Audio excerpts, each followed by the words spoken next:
Hello दोस्तों, physics की दुनिया चैनल पर आपका स्वागत है। हम क्लास 12 का चैप्टर नंबर 7 पढ़ रहे हैं फिजिक्स में। आज की हेडिंग है दो समांतर धारावाही तारों के बीच लगने वाला बल। ठीक है, इसे शुरू करें। देखिए, एक धारावाही चालक तार है। ये पहला धारावाही चालक तार है, नंबर 1। यहां लिखो, पहला धारावाही चालक तार है 1 और इसमें धारा बह रही है I1। समझ गए? इसमें धारा कितनी बह रही है? I1 बह रही है। आपको पता है जब किसी चालक तार में विद्युत धारा प्रवाहित होती है तो क्या होता है? तो उसके कारण चुंबकीय क्षेत्र उत्पन्न हो जाता है। पता है, जब किसी चालक तार में धारा बहती है तो उसके कारण चुंबकीय क्षेत्र उत्पन्न हो जाता है। किस नियम से? उसकी दिशा कैसे पता लगाते हैं? यहाँ पे चुंबकीय क्षेत्र की दिशा बताओ। यहाँ पे क्रॉस बनाएगा या डॉट बनाएगा? है क्रॉस? है, जोर से बोलो। क्रॉस बनाएगा, बहुत बढ़िया, यही ठीक है। देखिए, उंगली अंगूठा धारा की दिशा में रखते हैं, उंगलियां जिधर घूमेंगे उधर क्रॉस, और जिधर से बाहर आएंगी उधर डॉट। तो इधर को जा रही है उंगलियां, इसका मतलब है इधर क्रॉस चुंबकीय क्षेत्र उत्पन्न हो जाएगा। यानी कि कागज के तल के लंबवत चुंबकीय क्षेत्र किधर उत्पन्न होगा? अंदर की। होगा नहीं होगा? अच्छा, एक बात और बताइए, जैसे अगर ये क्रॉस उत्पन्न हो गया, यहां तक की जो दूरी है, इस क्रॉस तक की जो दूरी है, ध्यान सुने, इस क्रॉस तक की जो यहां क्रॉस बना है, यहां तक की दूरी अगर हमारी r दे रखी है, कितनी दूरी पता है हमें? r। तो आप मुझे बताइए, इस तार के कारण r दूरी पर यहां पर कितना चुंबकीय क्षेत्र उत्पन्न होगा इस तार के कारण? तो कितना होता है? B बराबर μ0 I बटे 2 पाई d, और d की जगह क्या है यहाँ पे? r। तो इस तार के कारण इस बिंदु P पर मान ले रहे हैं चुंबकीय क्षेत्र कितना पैदा होगा? तो आप कहेंगे B1 बराबर होगा, क्योंकि तार एक के कारण है, तो B1 बराबर होगा μ0 I बटे 2 पाई r। यही तो होगा, μ0 I बटे 2 पाई r। अच्छा, I1 है तो ये I1 है। कौन आ रहा है?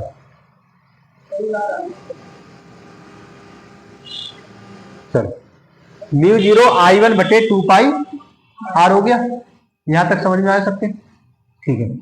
अब ध्यान सुने, अब यहां पर हमने कोई एक दूसरा चालक तार रख दिया ही, और इसमें जो धारा बह रही है वो I2 बह रही है। क्या बह रही है इसमें? I2 बह रही है। तो ये वाला जो चालक तार है वो कहां उपस्थित है? क्या नाम है आपका? तुम्हारा क्या नाम है? अरशद। अरशद, बताइए कि I2 जो तार है वो कहां उपस्थित है? आप बताओ। संध्या,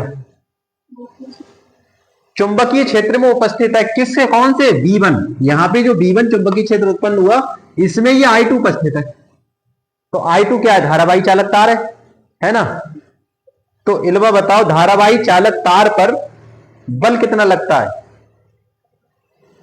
अगर इस चालक तार की लंबाई L है, इसकी जो लंबाई है वो L है, तब इस चालक तार पर बल कितना लगेगा इसके चुंबकीय क्षेत्र में?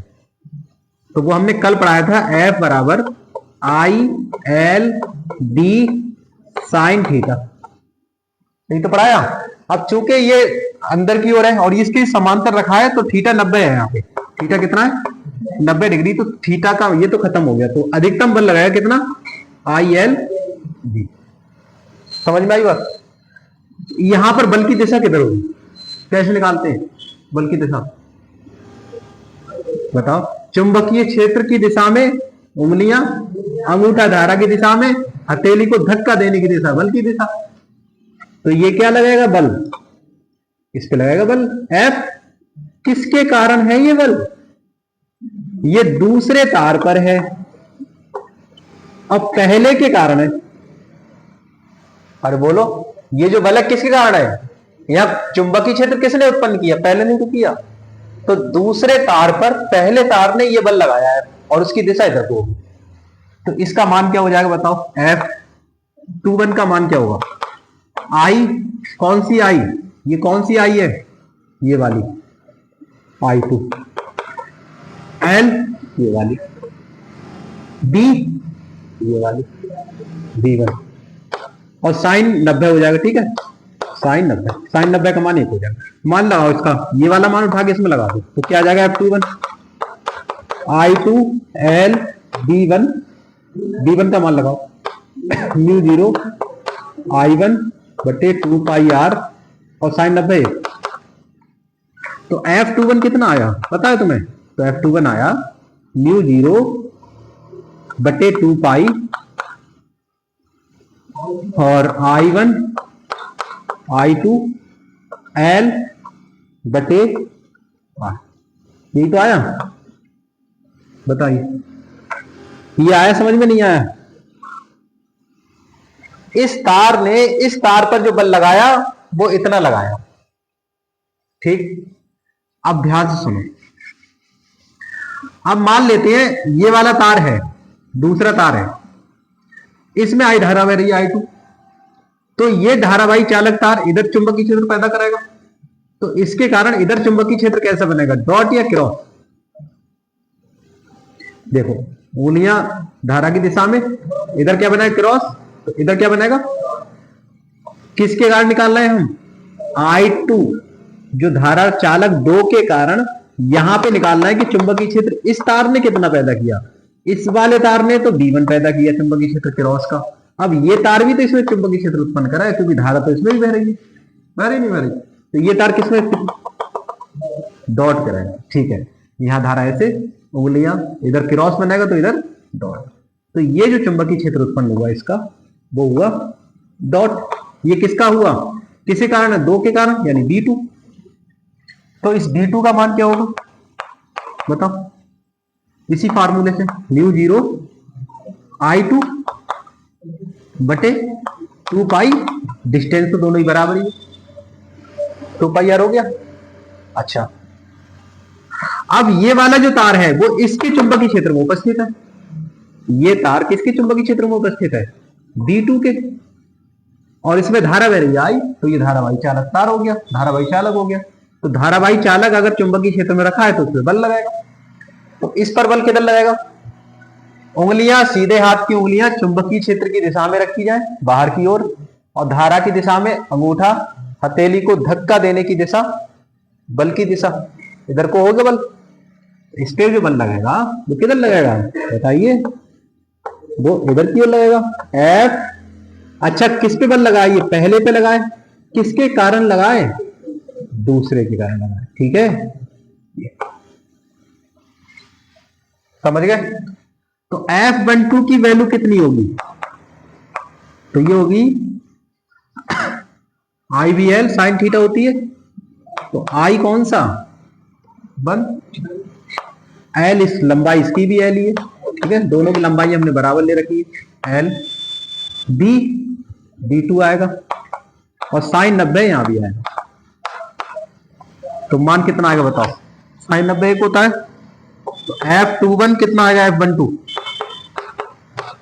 I1 L और B2 का ये वाला मान यहां लगा दो, तो क्या आएगा बताओ? म्यू 0 I2 बटे 2 पाई R, यही आएगा। ठीक है साहब, तो फाइनल रिजल्ट बताओ। कुछ रह गया? नहीं, सही है, सही है। F21 क्या आएगा?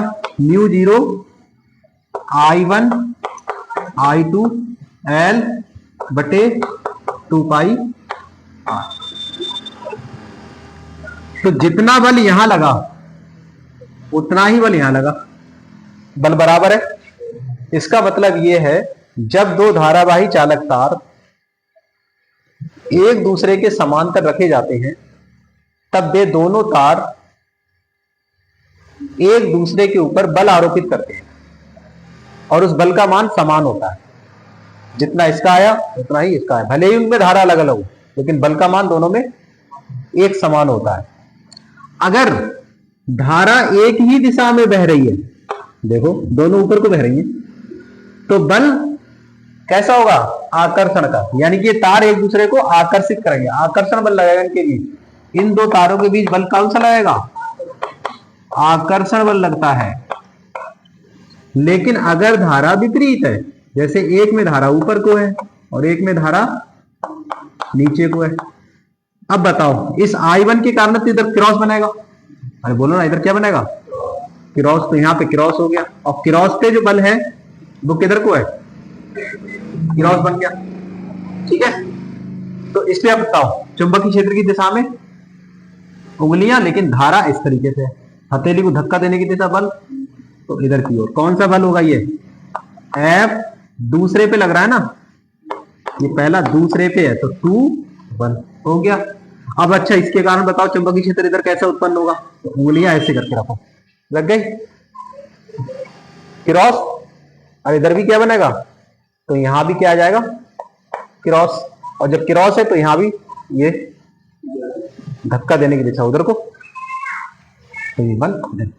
अगर अगर अगर धारा कैसी है? उन दोनों तारों में विपरीत दिशा में है, तो उन पर बल कैसा लगेगा? प्रतिकर्षण का, क्योंकि ये दोनों दूर भागेंगे एक दूसरे, और एक ही दिशा में तो आकर्षण। तो जब कभी दो धारावाही चालक तार एक दूसरे के समांतर रखे जाते हैं, तब उन दो तारों के बीच एक बल कार्य करने लगता है। यदि दोनों तारों में समान धारा एक ही दिशा में, यदि दोनों तारों में धारा एक ही दिशा में बह रही है, तब इन दोनों तारों के बीच बल की प्रकृति आकर्षण की होती है। लेकिन जब दोनों तारों में धारा विपरीत दिशा में प्रवाहित हो रही है, तब इनके बीच लगने वाला बल प्रतिकर्षण बल होता है। प्रतिकर्षण प्रकृति का होता है। ठीक है, और ये सिद्ध कैसे होगा ये मैंने पूरा बताया। अब बढ़िया करके इसे लिखा रहा है।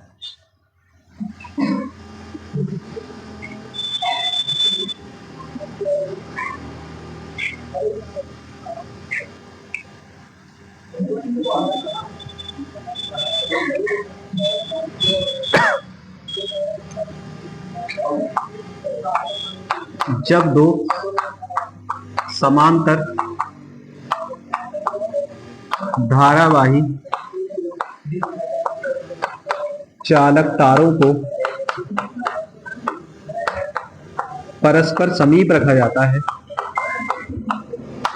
समीप समांतर रखा जाता है,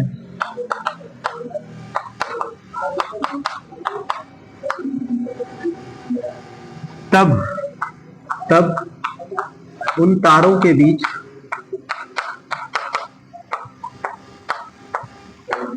एक विद्युत बल कार्य करने लगता है।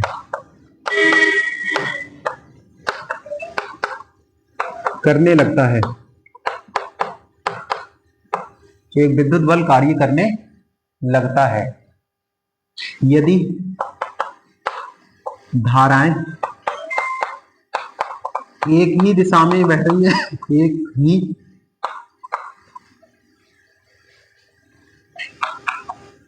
दिशा में प्रवाहित है, तो बल आकर्षण बल लगता है।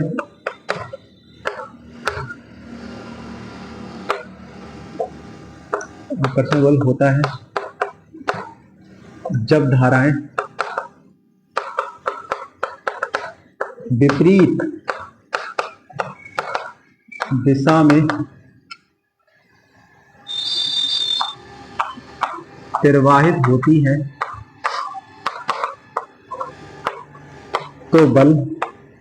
तो तारों के बीच बल प्रतिकर्षण का लगता है।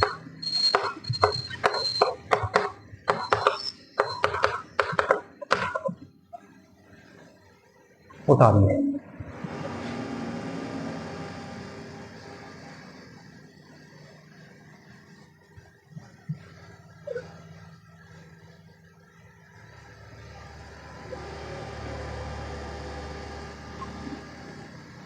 जल्दी से उतार लो, तो मिटा के ना, मिटाने के बाद दोबारा कराएंगे, जगह कम बचती है बाद में। देखिए एक एक करके दो दो तार बना रहे हैं। पहले एक तार बना रहे हैं, एक तार बना रहा है जिससे समझ में आए। ठीक है, पहला तार बना लिया। इसमें धारा कितनी बह रही है? I1 बह रही है। ये तार कौन सा है? पहला। तो बीच में थोड़ी होगी, थोड़ा ऊपर लिखा देंगे। यहां से देखा है, अब देखो तार एक के कारण R दूरी पर, यहां से कितनी दूरी पे? R दूरी पर एक बिंदु हम P मान रहे हैं। यहां पे कोई बिंदु है, तार एक के कारण बिंदु, हाँ, तार एक के कारण R दूरी पर उत्पन्न चुंबकीय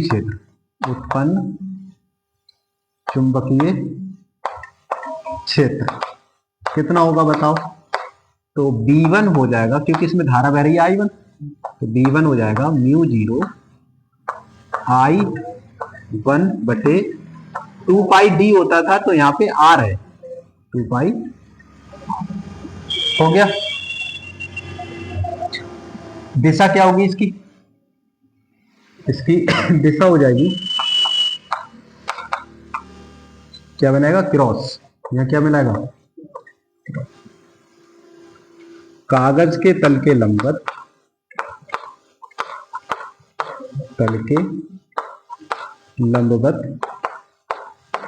अंदर की ओर, ठीक है, होगी। अच्छा, कागज के तल के लंबवत अंदर की ओर होगी इसकी दिशा। अब एक दूसरा तार जो है इसी के समांतर रखा है यहाँ, और इस चुंबकीय क्षेत्र में रखा है। इसमें धारा कितनी बह रही है? इसमें I2 बह रही है। अच्छा, इस तार की जो लंबाई है वो L है। लंबाई कितनी है? इसकी लंबाई है, ठीक, ऐसी लिख लो यार, ये अच्छा नहीं लग रहा है। इसकी जो लंबाई है वो L है। तो तार दो है, तार एक के चुंबकीय क्षेत्र में है, तार दो किसके चुंबकीय क्षेत्र में है, और तार एक का चुंबकीय क्षेत्र कौन सा है? D1। तो लिखोगे तार दो तार एक के चुंबकीय क्षेत्र में स्थित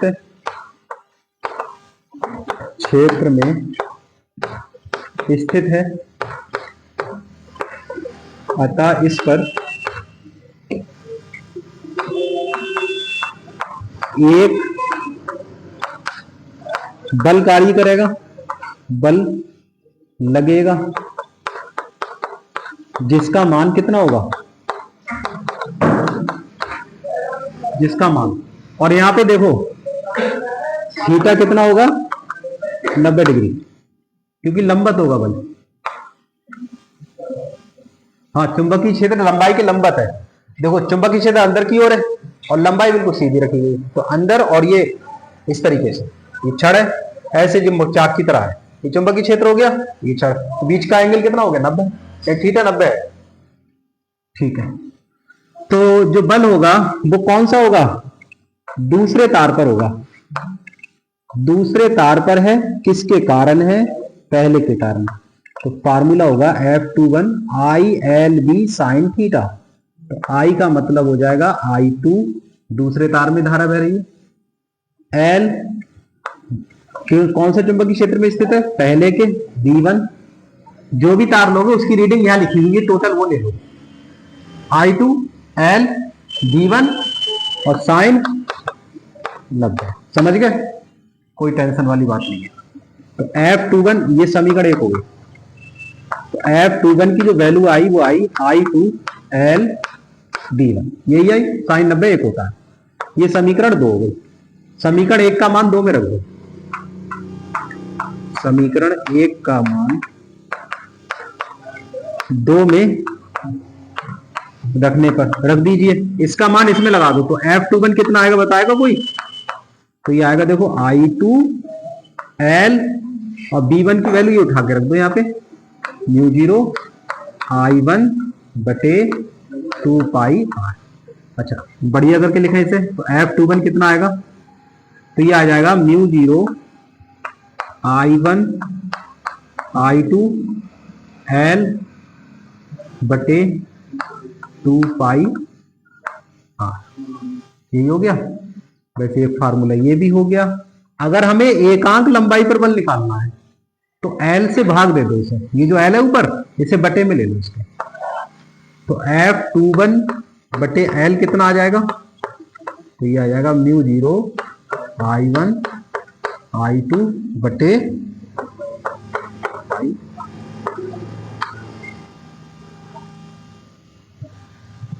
तो इतना बल लगेगा तार एक के कारण, किस पे, तार दो पर। अच्छा दिशा किधर की ओर होगी अभी बताइए हमने, धारा की दिशा में। हाँ चुंबकीय क्षेत्र इधर की ओर, अंगूठा धक्का देने की दिशा, तो ये होगी बल की दिशा। कौन सा बल, ये 2 बल F2, समझ गए, अंदर की ओर अंगूठा धारा की दिशा में, हथेली को धक्का देने की दिशा बल की दिशा। ठीक, सदिश राशि है बल वाली, ठीक है। तो ये हो गया इतना।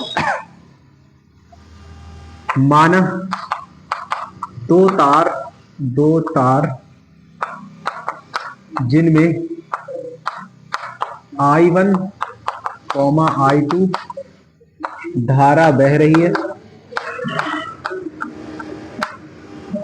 परस्पर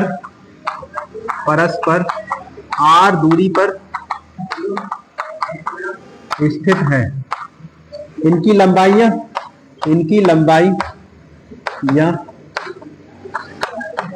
L है। इनकी लंबाई कितनी है, L। इसकी भी लंबाई L है और इसकी भी L है। तो ये पहला हिस्सा हुआ इसका। अच्छा दूसरा हिस्सा देखो यहीं पे, अब तार एक के कारण निकाला R दूरी पर चुंबकीय क्षेत्र, अब ये वाला तार इस पर चुंबकीय क्षेत्र उत्पन्न करेगा, तो यहां लिखेंगे तार दो के कारण R दूरी पर चुंबकीय क्षेत्र कितना होगा, चुंबकीय क्षेत्र तार दो के कारण। तो ये देखो तार दो में धारा बह रही है इस तरीके से ऊपर की ओर, है ना, तो उंगलियों के मुड़ने की दिशा चुंबकीय क्षेत्र की दिशा होगी, बाहर की ओर मुड़ रही है। इसका मतलब यहां पर जो बनेगा वो डॉट बनेगा, ठीक है, समझ रहा है बात को। तो ये दो के कारण चुंबकीय क्षेत्र है, इसलिए B2 आएगा। क्या आएगा, तो B2, और B2 की वैल्यू कितनी हो जाएगी इसके आधार पे, म्यू 0 दूसरे के कारण है तो I2 बटे 2 पाई R, ये हो गई। इसे समीकरण कह दो आप तीसरी। अब ये लिखा जाएगा। अच्छा दिशा बता दो, दिशा है कागज के तल के लंबवत बाहर की ओर, दिशा कागज के तल के लंबवत बाहर की ओर। अच्छा ये हो गया। अब ये वाला मान लिखो, तार दो के कारण एक, तार एक के चुंबकीय क्षेत्र में स्थित है। तो ये तार जो एक है वो किसके चुंबकीय क्षेत्र में स्थित है, तार दो के। तो यहां लिखोगे तार एक तार दो के चुंबकीय क्षेत्र में स्थित है।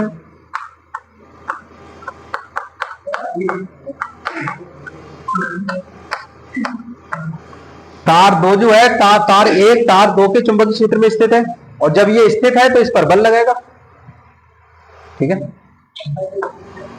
जैसा यहां लिखा वैसे लिख लो। तो इस पर लगने वाला बल, तो इस पर बल, तो इस पर बल, तो बल हो जाएगा कितना, दूसरे पहले पे है किसके कारण, दूसरे के कारण, I1 L, इसकी लंबाई भी L ही है, यहां पे L लिख लेना, ILB कौन सा 2, और साइन 90 यहां भी आएगा क्योंकि ये भी 90 डिग्री पे है, थीटा लिख देना यहां पे 90।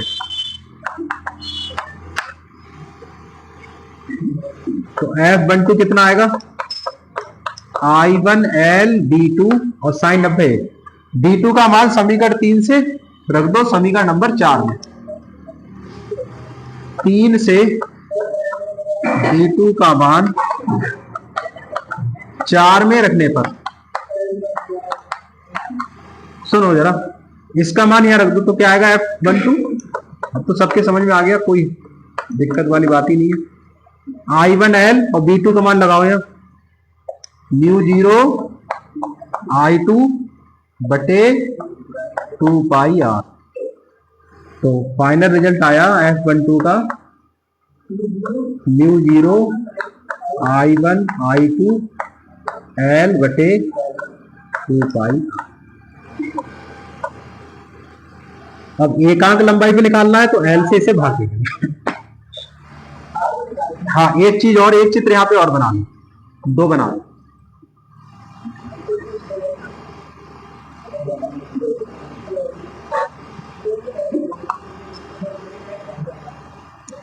धारा अगर विपरीत है, ये पहला वाला है और ये दूसरा है।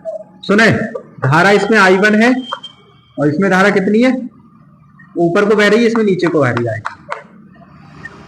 अब बताओ, इसके कारण इधर क्रॉस बनेगा तो यहां भी लगेगा क्रॉस। अब क्रॉस पे बल इधर की ओर, नीचे की ओर धारा, धक्का देने की दिशा बल पे। कौन सा बल होगा, ये दूसरे पे लग रहा है पहले के कारण F2। ऐसे इस पे देखो धारा, इसके कारण बताओ इस पे चुंबकीय क्षेत्र कैसे बनेगा। धारा किधर को है, नीचे को, इधर भी क्या बनेगा, क्रॉस। उंगलियां जिधर मुड़े उधर क्रॉस, तो यहां भी क्रॉस, तो बल इधर भी किधर लगेगा, F12। सही है। इस पे, अच्छा इस वाले पे, हाँ इस पे देखो ऊपर की ओर है, हाँ इधर की ओर लगे, ठीक है, ऐसे रह गया लिखने सही है। तो ये होगा F1 पे लग रहा है 2। ये तीर बराबर कर देना, मेरे छोटे बड़े, ये लो, अब होगा बराबर। हाँ अब सही है। बीच की डिस्टेंस यहां भी आ रही है। कोई भी चित्र देखो, बल का मान यही आएगा, बस एक जगह प्रतिकर्षण होगा, एक जगह उतार लो।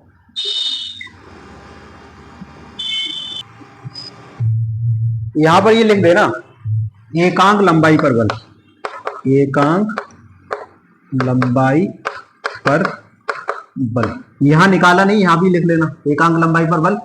ये वाला जैसे ये निकाला वैसे ही निकाला।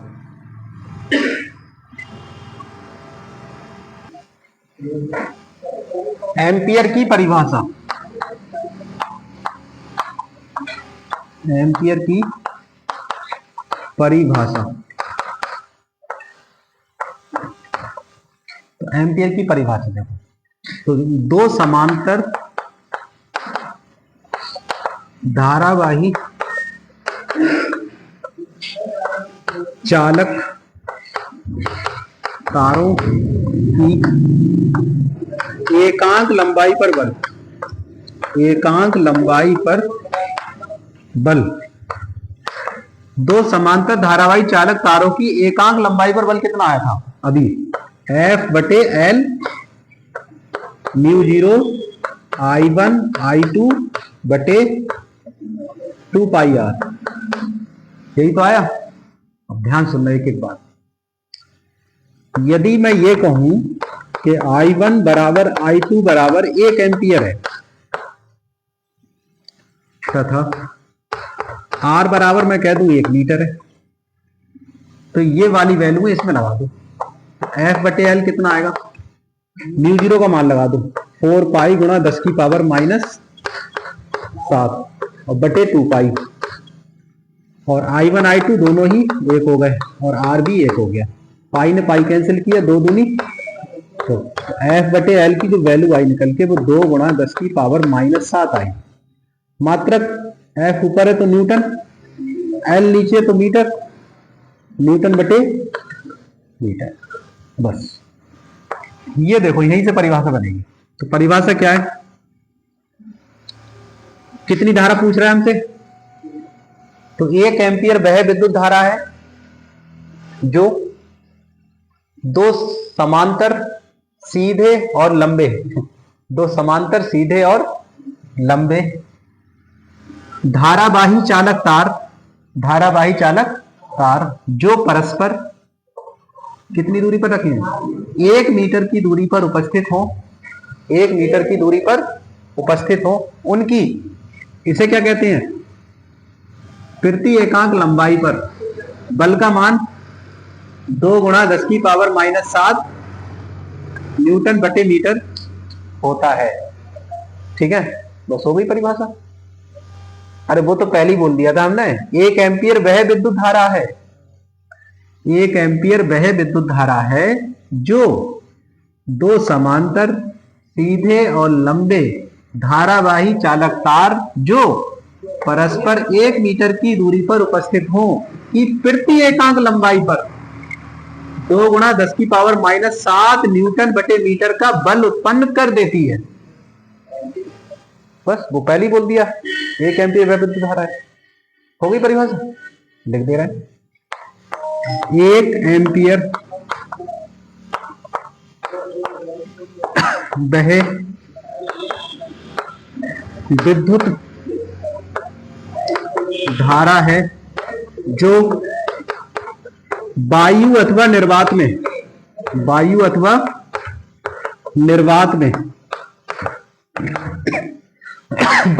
निर्वात में स्थित दो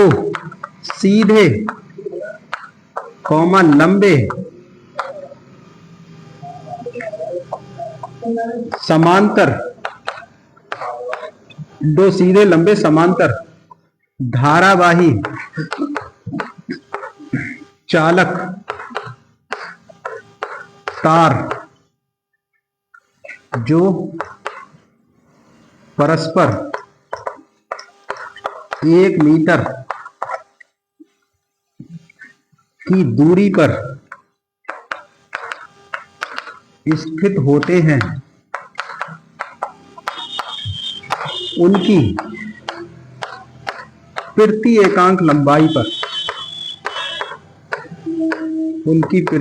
लंबाई पर 2 गुणा 10 की पावर -7 न्यूटन बटे मीटर का विद्युत बल उत्पन्न कर देती है। समझ गए परिभाषा? बस उतारिए, मोस्ट इंपॉर्टेंट ये भी है, ठीक है, एग्जाम की दृष्टि से, और जो डेरिवेशन कराया वो भी मोस्ट इंपॉर्टेंट है।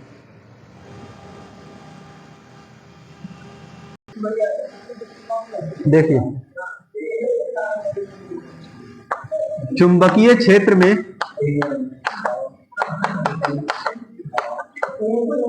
धारावाही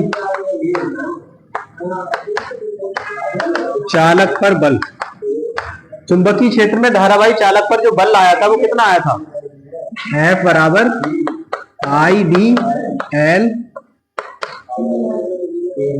ILV साइन थीटा, यही तो निकल के आया था। अब यहां से हम चुंबकीय क्षेत्र B का मान निकालो, तो B का मान क्या आएगा, सुने शांत होकर इधर देखो, F और बटे में आ जाएगा I बटे में L और साइन थीटा, और यहां क्या आ जाएगा केवल B, या फिर B का मान आ जाएगा F बटे IL साइन थीटा आएगा। अब बताओ चुंबकीय क्षेत्र का मात्रक क्या होगा, चुंबकीय क्षेत्र का मात्रक, वैसे अब तो याद हो गया होगा सबको, अब कोई दिक्कत वाली बात है नहीं, लेकिन फिर भी लिखा है। चुंबकीय क्षेत्र का मात्रक इसी सूत्र से निकलता है, तो मात्रक, बल का मात्रक होता है न्यूटन, L का मतलब एम्पियर और L का मतलब मीटर, तो कुल मिला के जो चुंबकीय क्षेत्र है उसका मात्रक क्या हुआ, न्यूटन बटे एम्पियर मीटर, न्यूटन बटे एम्पियर मीटर। अब तुमसे इसी को हम कहते हैं एक टेस्ला, इसी क्या कहते हैं, एक टेस्ला, यानी एक टेस्ला जो होता है ये वैज्ञानिक के नाम से है, तो इसका मतलब हो गया 1 न्यूटन बटे एम्पियर मीटर। 1 न्यूटन/एम्पियर मीटर को ही हम 1 टेस्ला कहते हैं। हाँ, ये 1 T बराबर 1N/एम्पियर मीटर। समझ गए? तो ये इसका मात्रक हो गया, उतार लो।